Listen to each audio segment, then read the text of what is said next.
Hey, LeBernade here. This will be most likely a multi-part tutorial on how I capture and render my videos. A lot of people ask me how I do my videos, so I thought the best way to show people would be to show them with video.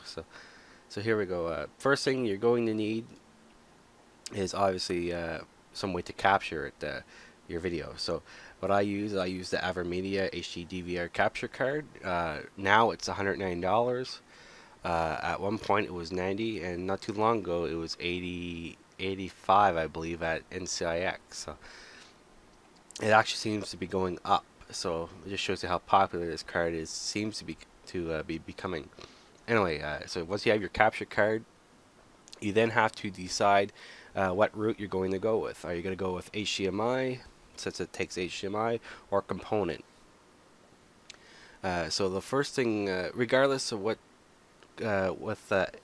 video type you pick, you have to split the signal. The reason I highly recommend splitting the video signal, is because if you try to play from the AverMedia software, you're going to get lag, which for some games might not be a problem, like the NHL series, but when it comes to something fast-paced like Call of Duty, you might find that you're missing shots that you don't normally miss.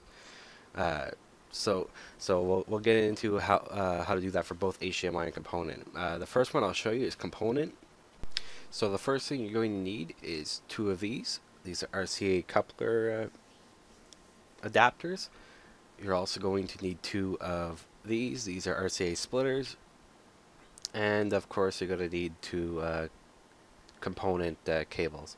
I would recommend the 5 RCA, since they also have the audio cables built into the along with the 3 component cables. So basically what you would do is you would connect your Xbox, PS3, or Wii into one of these ends. The other end would get connected with this, which would then split the signal, and then you would connect one end to your capture card and then the other end to your TV, and you would do the same for the audio. That's why I say get two of each. Okay, that's basically it for component. I also will link this guy's video, who shows you a more in-depth way of doing it. Same concept, just that it's easier since he actually shows you how to do it. I'll put that in the description. How I set my thing up is with HDMI. See, I have this monitor here, which is the Asus VH242 1080p monitor. It has HDMI built in. So I didn't since I play on a computer monitor, I didn't really have the option of component. So what I decided to do is to use look for a capture card that could do HDMI, which the Aver TV capture card could, and then it's just a matter of splitting up the signal. Now here's the problem. When it comes to Xbox or Xbox 360 and PS3, it differs a little bit. And what I mean by a little bit is that on the Xbox, when it comes to the video game or you're capturing video game gameplay videos, there is no copyright protection on the HDMI port. So you could on the 360 get away with a cheaper HDMI splitter like this, which is essentially what they called a non-powered or HDMI passive splitter.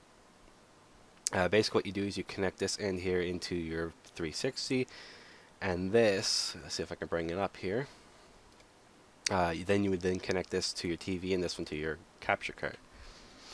However, on the PS3 it's a different story. Because of the copyright protection, you need a powered splitter, which would look something like this. It's the same concept. You basically put your PS3 into here, and then one end to your TV and the other end to your capture card. Another thing, since I only have one HDMI port on my monitor and I want to keep everything relatively simple, what I decided to do is get what this is here is a switch slash splitter, which basically incorporates this along with a HDMI switch, basically allowing me to put multiple devices into this. So for instance, I have the Xbox PS3.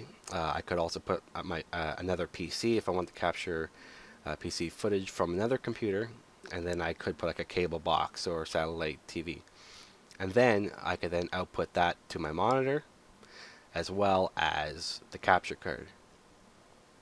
So that's my setup basically, and of course you have to buy more HDMI cables and stuff like that. So once you have that done, that basic setup done, the next step is going on to recording. Okay, this is on the Xbox 360. First thing you have to do is set your resolution. So you go to console settings, then your display, then HDTV settings, then go to 720p and select that, and that's pretty much it. Another thing I do also is I set my black level to extended, as you can see here. The reason I do that, I find that it just looks better on my TV. But it's really just a preference thing.